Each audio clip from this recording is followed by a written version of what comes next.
So we're talking about these deep amygdala memories, these crude memories that grab you by the gut. And so what you were saying in the previous video is how an event, a situation, a conversation, whatever, can trigger one of these memories, and who knows what the result is going to be, but boy, you feel it. What an amazing alarm clock that is, because those kinds of memories, something happened in the present, like somebody said something to you, but it reminded you unconsciously of your mother, who used to talk to you in that tone of voice. Right.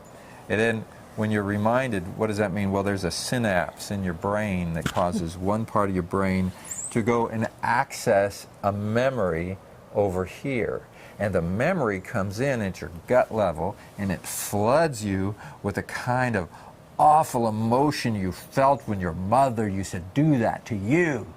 And now you're just sitting here with this person, and they're just having a conversation, and all of that stuff comes up, and you react to them, and they're going, where did that come from? You're not even questioning where it came from, because it's your mother sitting here, and you lash out at them like you might lash out at your mother.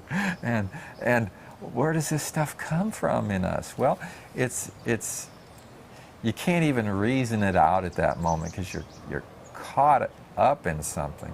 You're caught up in the like whitewater, and it's washing you. There's just no time to think about it and reason, and then we act, and we destroy relationships, and we do so many things. So this is the amazing thing in your life, when you can kind of get it. First of all, you understand. You get a perspective in your brain. You say, I kind of understand. I'm not a neurologist, but I do understand sort of how all this stuff triggers and how it works. Well, that is great, but when it's happening, oh yeah, what do you do?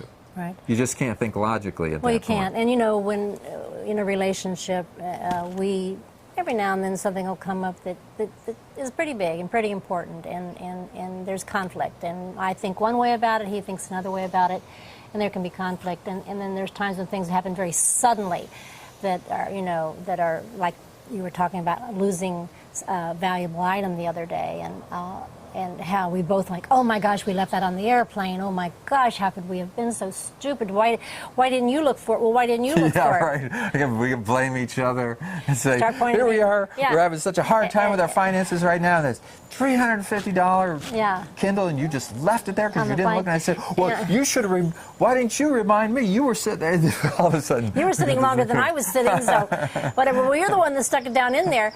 So it's very easy to get into these kinds of things, and unless you value something greater than being right, unless you value something greater than winning the argument, then you have had it. You're going to go down the same old path and you're going to beat each other's throat. You're going to damage the relationship. You have got to value something higher. You have got to value sanity higher.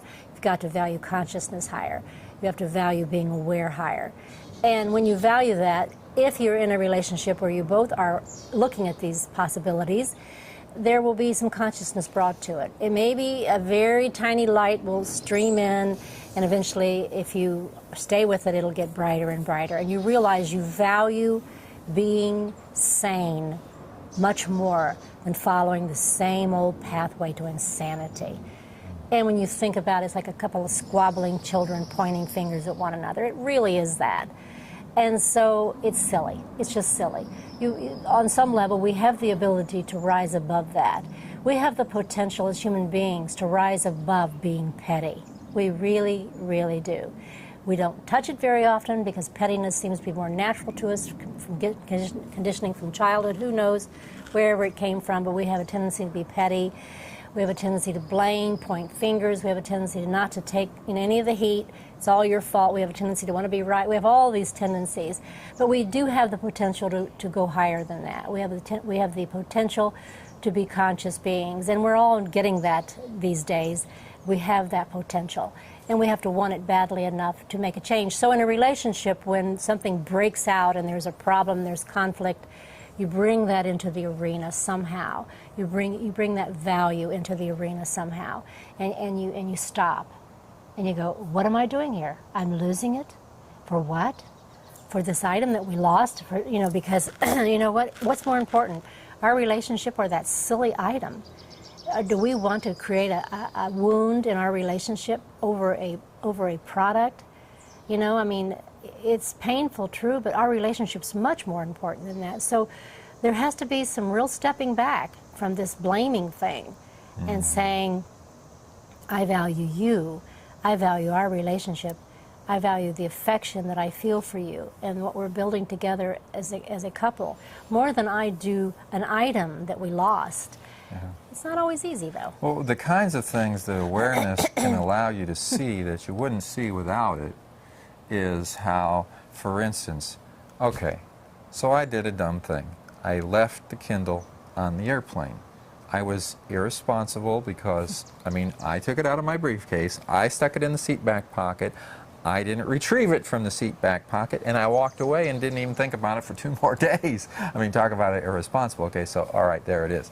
But see, then if you say something to me and I take it as blame, and then I take it as a personal attack, then all of a sudden I feel this wound. You just stabbed me. Actually made it worse. Telling me that I'm a bad person. I take it that way. I take a personal attack.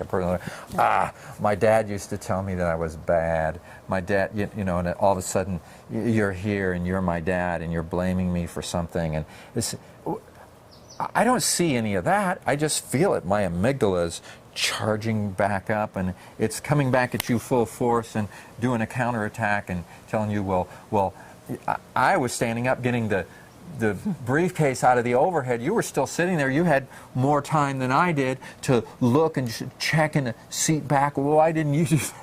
I'm grasping at straws here, okay, because my identity is at stake. I've been accused of being a bad person. Identity's big in this. You've attacked my male ego. You've attacked my persona. I'm feeling weak. I already feel weak because I already feel bad about myself for having done it anyway, and now you're stabbing me, and so there's something in me that says, I must survive, I must survive, I'm being attacked from everywhere.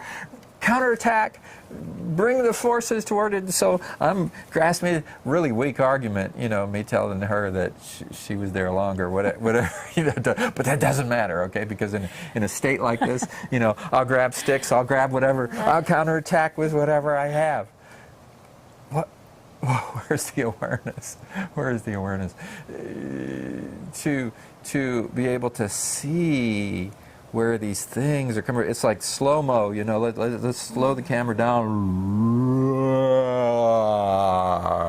And I see impulses moving from this part of my brain over here and going down to the amygdala, describing my gut. I'm feeling attacked now. I will counterattack. But see, we move so fast that we say things, we say hurtful things, and all of a sudden, maybe at some point, you know, after we're bloodied, we say, what are we arguing about anyway, and we kiss and make up. But that's after we got black eyes and bloodied and so forth from this brutal verbal combat that went on, or this brutal internal thing that's inside, that's all this. Oh, what happened? Well, the first thing that's really important to understand is part of all this is loss.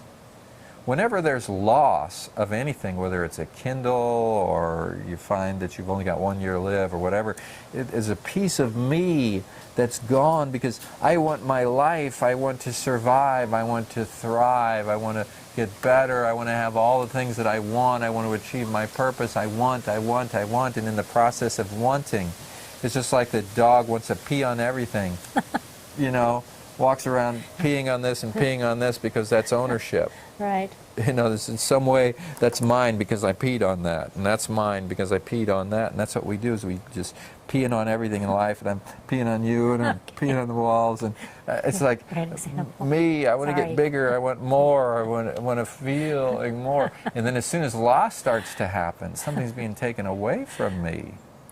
Oh no, I'm losing something. It's something that I had, something that was me. Now I'm somehow being diminished. That's an experience that happens, and it's a great opportunity for awareness because there's something really important in that experience that needs to be felt, and presence needs to be brought to.